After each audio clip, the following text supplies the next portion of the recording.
Kemenangan-kemenangan Daud. Sesudah itu, Daud memukul kalah orang Filistin dan menundukkan mereka.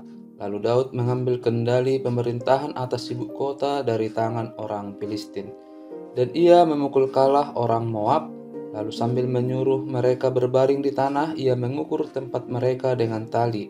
Diukurnya 2 kali panjang tali itu untuk mematikan dan 1 tali penuh untuk membiarkan hidup. Maka orang Moab takluk kepada Daud dan harus mempersembahkan upeti. Selanjutnya Daud memukul kalah Hadadezer bin Rehob, Raja Zoba, ketika ia pergi memulihkan kekuasaannya pada sungai Efrat.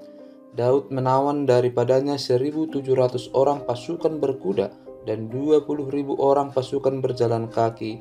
Lalu Daud menyuruh memotong urat keting segala kuda kereta, tetapi dengan meninggalkan 100 ekor kuda kereta. Lalu orang Aram dari Damsyik datang menolong Hadadezer, Raja Zoba, tetapi dari antara orang awam itu Daud menewaskan 22.000 orang. Kemudian Daud menempatkan pasukan-pasukan pendudukan di daerah orang Aram dari Damsyik. Orang Aram itu takluk kepada Daud dan harus mempersembahkan upeti. Tuhan memberi kemenangan kepada Daud kemanapun ia pergi berperang. Sesudah itu Daud mengangkut perisai-perisai emas yang dipakai oleh anak buah Hadadezer, lalu membawanya ke Yerusalem. Dan dari Betah dan dari Berotai, itu kota-kotanya Hadadezer, Raja Daud mengangkut amat banyak tembaga. Ketika didengar Tou, Raja Hamat, bahwa Daud telah memukul kalah seluruh tentara Hadadezer, maka Tou mengutus Joram anaknya kepada Raja Daud untuk menyampaikan salam dan mengucapkan selamat kepadanya, karena ia telah berperang melawan Hadadezer dan memukul dia kalah, sebab Hadadezer sering memerangi Tou. Dan Yoram membawa barang-barang perak, emas, dan tembaga. Juga barang-barang ini dikhususkan Raja Daud bagi Tuhan, bersama-sama perak dan emas yang berasal dari segala bangsa yang ditaklukkannya, yakni perak dan emas dari orang Aram, dari orang Moab, dari Bani Amon, dari orang Filistin, dari orang Amalek, dan dari jarahan yang dirampas dari Hadadezer bin Rehob, Raja Zoba. Demikianlah Daud mendapat nama, dan ketika ia pulang, ia menewaskan 18.000 orang Edom di lembah Asin. Lalu ia menempatkan pasukan-pasukan pendudukan di Edom. Di seluruh Edom ditempatkannya pasukan-pasukan pendudukan, sehingga seluruh Edom diperbudak oleh Daud. Tuhan memberi kemenangan kepada Daud kemanapun ia pergi berperang. Pegawai-pegawai Daud. Demikianlah Daud telah memerintahkan atas seluruh memerintah atas seluruh Israel dan menegakkan keadilan dan kebenaran bagi seluruh bangsanya. Yoab anak Zeruya menjadi panglima, Yosafat bin Ahilud menjadi bendahara negara, Zadok bin Ahitub dan Ahimelek bin Abiatar menjadi imam, Seraya menjadi panitra negara, Benaya bin Yoyada menjadi panglima orang Kreti dan orang Pleti, dan anak-anak Daud menjadi imam. Daud dan Mefiboset. Berkatalah Daud, "Masih adakah orang yang tinggal dari keluarga Saul? Maka aku akan menunjukkan kasihku kepadanya oleh karena Yonatan." Adapun keluarga Saul mempunyai seorang hamba yang bernama Ziba. Ia dipanggil menghadap Daud, lalu raja bertanya kepadanya, "Engkaukah Ziba?" Jawabnya, "Hamba tuanku." Kemudian berkatalah raja, "Tidak adakah lagi orang yang tinggal dari keluarga Saul? Aku hendak menunjukkan kepadanya kasih yang dari Allah."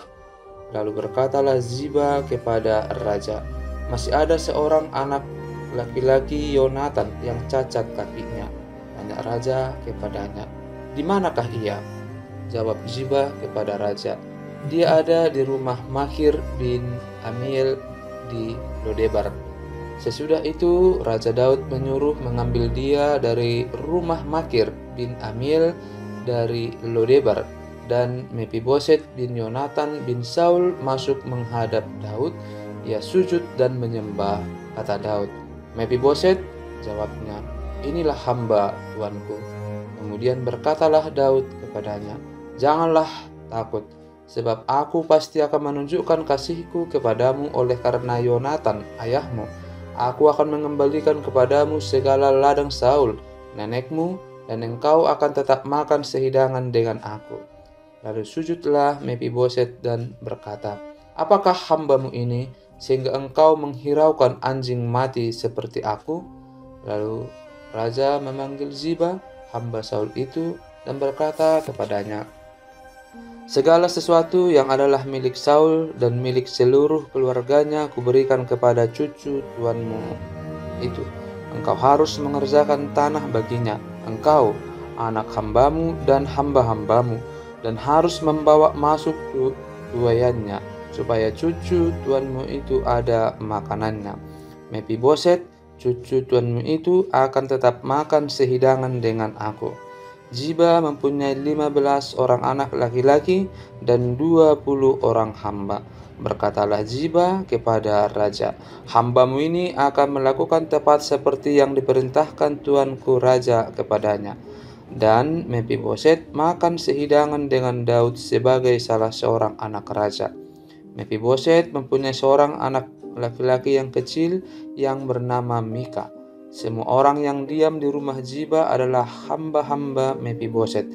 Demikianlah Mefiboset diam di Yerusalem, sebab ia tetap makan sehidangan dengan raja. Adapun kedua kakinya timpang.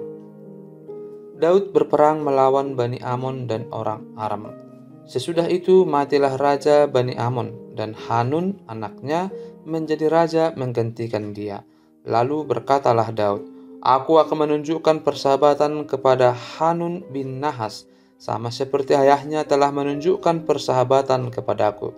Sebab itu Daud menyuruh menyampaikan pesan turut berduka cita kepadanya dengan perantaraan pegawai-pegawainya karena kematian ayahnya. Tetapi ketika pegawai-pegawai Daud sampai ke negeri Bani Amon itu, berkatalah pemuka-pemuka Bani Amon itu kepada Hanun tuan mereka, "Apakah menurut anggapanmu Daud hendak menghormati ayahmu karena ia telah mengutus kepadamu orang-orang yang menyampaikan pesan turut berduka cita?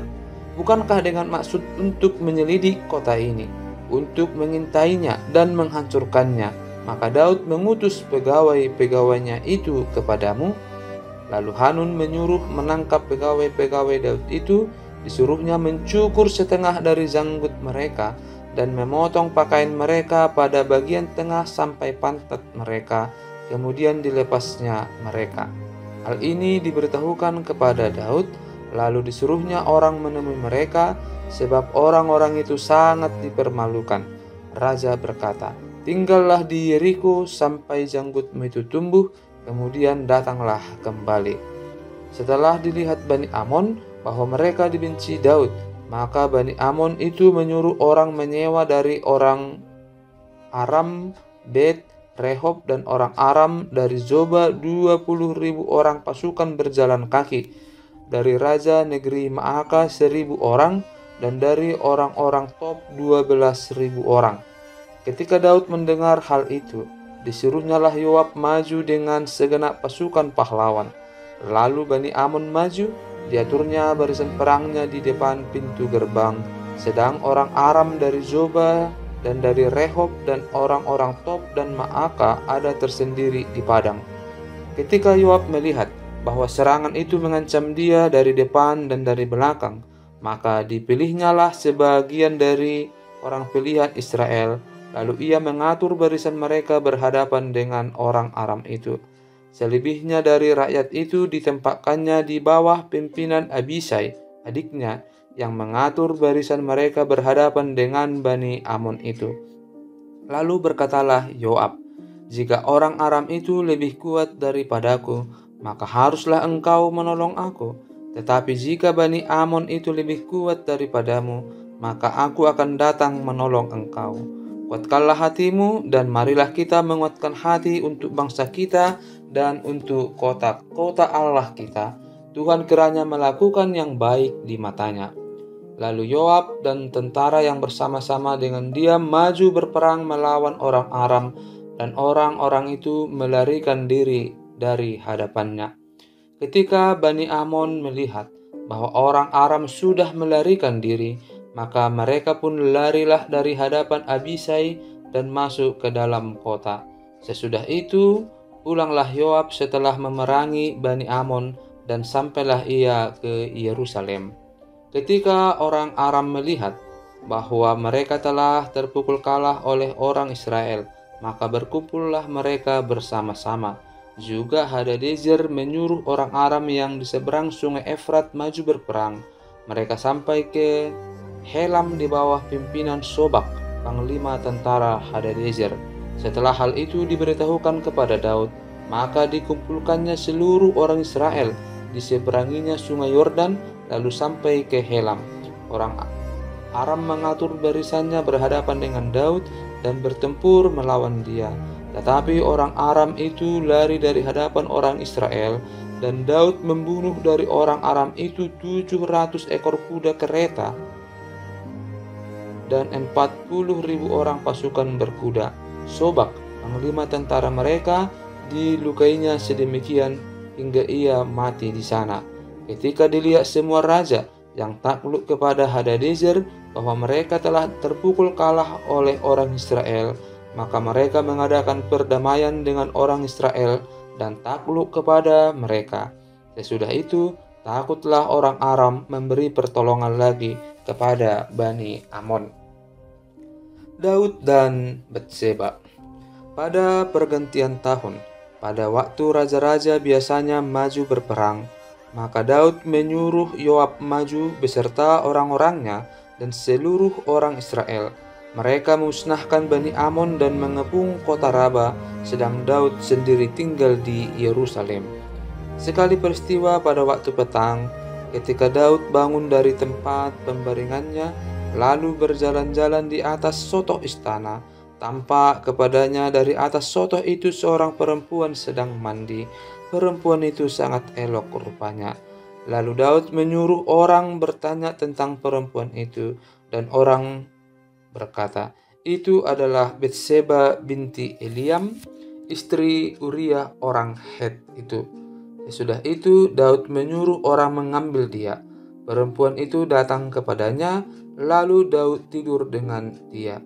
Perempuan itu baru selesai membersihkan diri dari kenajisannya. Kemudian pulanglah perempuan itu ke rumahnya. Lalu mengandunglah perempuan itu, dan disuruhnya orang memberitahukan kepada Daud demikian, "Aku mengandung." Lalu Daud menyuruh orang kepada Yoab mengatakan, "Suruhlah Uria orang Het itu datang kepadaku." Maka Yoab menyuruh Uria menghadap Daud. Ketika Uria masuk menghadap dia, bertanyalah Daud tentang keadaan Yoab dan tentara dan keadaan perang. Kemudian berkatalah Daud kepada Uria, "Pergilah ke rumahmu dan basuhlah kakimu." Ketika Uria keluar dari istana, maka orang menyusul dia dengan membawa hadiah raja. Tetapi Uria membaringkan diri di depan pintu istana bersama-sama hamba tuannya dan tidak pergi ke rumahnya. Diberitahukan kepada Daud demikian, Uria tidak pergi ke rumahnya. Lalu berkatalah Daud kepada Uria, "Bukankah engkau baru pulang dari perjalanan? Mengapa engkau tidak pergi ke rumahmu?" Tetapi Uria berkata kepada Daud, "Tabut serta orang Israel dan orang Yehuda diam dalam pondok. Juga tuanku Yoab dan hamba-hamba tuanku sendiri berkemah di padang. Masakan aku pulang ke rumahku untuk makan, minum, dan tidur dengan istriku? Demi hidupmu dan demi nyawamu, aku takkan melakukan hal itu." Kata Daud kepada Uria, "Tinggallah hari ini di sini. Besok aku akan melepas engkau pergi." Jadi Uria tinggal di Yerusalem pada hari itu. Keesokan harinya Daud memanggil dia untuk makan dan minum dengan dia, dan Daud membuatnya mabuk. Pada waktu malam keluarlah Uria untuk berbaring tidur di tempat tidurnya bersama-sama hamba-hamba tuannya. Ia tidak pergi ke rumahnya. Paginya Daud menulis surat kepada Yoab dan mengirimkannya dengan perantaraan Uria. Ditulisnya dalam surat itu demikian, "Tempatkanlah Uria di barisan depan dalam pertempuran yang paling hebat, kemudian kamu mengundurkan diri daripadanya supaya ia terbunuh mati." Pada waktu Yoab mengepung kota Raba, ia menyuruh Uria pergi ke tempat yang diketahuinya ada lawan yang gagah perkasa. Ketika orang-orang kota itu keluar menyerang dan berperang melawan Yoab, maka gugurlah beberapa orang dari tentara, dari anak buah Daud, juga Uria orang Het itu mati. Kemudian Yoab menyuruh orang memberitahukan kepada Daud jalannya pertempuran itu. Ia memerintahkan kepada suruhan itu demikian: jika engkau sudah selesai mengabarkan jalannya pertempuran itu kepada raja, dan jikalau raja menjadi geram dan berkata kepadamu, "Mengapa kamu demikian dekat ke kota itu untuk berperang? Tidakkah kamu tahu bahwa orang akan memanah dari atas tembok? Siapakah yang menewaskan Abimelek bin Yerubeset? Bukankah seorang perempuan menimpakan batu kilangan kepadanya dari atas tembok, sehingga ia mati di Tebes? Mengapa kamu demikian dekat ke tembok itu? Maka haruslah engkau berkata, juga hambamu Uria, orang Het itu, sudah mati." Lalu pergilah suruhan itu, dan sesampainya ia memberitahukan kepada Daud segala yang diperintahkan Yoab kepadanya. Suruhan itu berkata kepada Daud, "Orang-orang itu lebih kuat daripada kami dan keluar menyerang kami di padang. Tetapi kami mendesak mereka kembali sampai ke lubang pintu gerbang." Pada waktu itu pemanah-pemanah menembak kepada hamba-hambamu dari atas tembok, sehingga beberapa dari hamba raja mati. Juga hambamu Uria, orang Het itu, sudah mati. Kemudian berkatalah Daud kepada suruhan itu, "Beginilah kau katakan kepada Yoab, janganlah sebal hatimu karena perkara ini, sebab sudah biasa pedang makan orang ini atau orang itu. Sebab itu perhebatlah seranganmu terhadap kota itu, dan runtuhkanlah itu. Demikianlah kau harus kuatkan hatinya." Ketika didengar istri Uria bahwa Uria suaminya sudah mati, maka merataplah ia karena kematian suaminya itu. Setelah lewat waktu berkabung, maka Daud menyuruh membawa perempuan itu ke rumahnya. Perempuan itu menjadi istrinya dan melahirkan seorang anak laki-laki baginya. Tetapi hal yang telah dilakukan Daud itu adalah jahat di mata Tuhan. Nathan memperingatkan Daud sehingga Daud menyesal. Tuhan mengutus Nathan kepada Daud. Ia datang kepada Daud dan berkata kepadanya, "Ada dua orang dalam suatu kota, yang seorang kaya, yang lain miskin. Si kaya mempunyai sangat banyak kambing domba dan lembu sapi. Si miskin tidak mempunyai apa-apa selain dari seekor anak domba betina yang kecil yang dibeli dan dipeliharanya. Anak domba itu menjadi besar padanya bersama-sama dengan anak-anaknya, makan dari suapnya dan minum dari pialanya, dan tidur di pangkuannya seperti seorang anak perempuan baginya. Pada suatu waktu orang kaya itu mendapat tamu, dan ia merasa sayang mengambil seekor dari kambing dombanya atau lembunya untuk memasaknya bagi pengembara yang datang kepadanya itu. Jadi ia mengambil anak domba betina kepunyaan si miskin itu dan memasaknya bagi orang yang datang kepadanya itu. Lalu Daud menjadi sangat marah karena orang itu, dan ia berkata kepada Nathan, "Demi Tuhan yang hidup, orang yang melakukan itu harus dihukum mati, dan anak domba betina itu harus dibayar gantinya 4 kali lipat, karena ia telah melakukan hal itu, dan oleh karena ia tidak kenal belas kasihan." Kemudian berkatalah Nathan kepada Daud, "Engkaulah orang itu. Beginilah firman Tuhan Allah Israel. Akulah yang mengurapi engkau menjadi raja atas Israel, dan akulah yang melepaskan engkau dari tangan Saul. Telah kuberikan isi rumah tuanmu kepadamu, dan istri-istri tuanmu ke dalam pangkuanmu. Aku telah memberikan kepadamu kaum Israel dan Yehuda, dan seandainya itu belum cukup, tentu kutambah lagi ini dan itu kepadamu. Mengapa engkau menghina Tuhan dengan melakukan apa yang jahat di matanya? Uria, orang Het itu, kau biarkan ditewaskan dengan pedang. Istrinya kau ambil menjadi istrimu, dan dia sendiri telah kau biarkan dibunuh oleh pedang Bani Amon. Oleh sebab itu, pedang tidak akan menyingkir dari keturunanmu sampai selamanya, karena engkau telah menghina aku dan mengambil istri Uria, orang Het itu, untuk menjadi istrimu. Beginilah firman Tuhan, bahwasanya malapetaka akan kutimpakan ke atasmu yang datang dari kaum keluargamu sendiri. Aku akan mengambil istri-istrimu di depan matamu dan memberikannya kepada orang lain. Orang itu akan tidur dengan istri-istrimu di siang hari, sebab engkau telah melakukannya secara tersembunyi, tetapi aku akan melakukan hal itu di depan seluruh Israel secara terang-terangan. Lalu berkatalah Daud kepada Nathan, "Aku sudah berdosa kepada Tuhan." Dan Nathan berkata kepada Daud, "Tuhan telah menjauhkan dosamu itu, engkau tidak akan mati. Walaupun demikian, karena engkau dengan perbuatan ini telah sangat menista Tuhan, pastilah anak yang lahir bagimu itu akan mati." Kemudian pergilah Nathan ke rumahnya, dan Tuhan menulahi anak yang dilahirkan bekas istri Uria bagi Daud sehingga sakit. Lalu Daud memohon kepada Allah oleh karena anak itu. Ia berpuasa dengan tekun, dan apabila ia masuk ke dalam, semalam-malaman itu ia berbaring di tanah. Maka datanglah kepadanya para tua-tua yang di rumahnya untuk meminta ia bangun dari lantai, tetapi ia tidak mau, juga ia tidak makan bersama-sama dengan mereka. Pada hari yang ketujuh matilah anak itu, dan pegawai Daud takut memberitahukan kepadanya bahwa anak itu sudah mati, sebab mereka berkata, "Ketika anak itu masih hidup, kita telah berbicara kepadanya, tetapi ia tidak menghiraukan perkataan kita. Bagaimana kita dapat mengatakan kepadanya, anak itu sudah mati? Jangan-jangan ia mencelakakan diri." Ketika Daud melihat bahwa pegawai-pegawainya berbisik-bisik, mengertilah ia bahwa anak itu sudah mati. Lalu Daud bertanya kepada pegawai-pegawainya, "Sudah matikah anak itu?" Jawab mereka, "Sudah." Lalu Daud bangun dari lantai, ia mandi dan berurap dan bertukar pakaian. Ia masuk ke dalam rumah Tuhan dan sujud menyembah.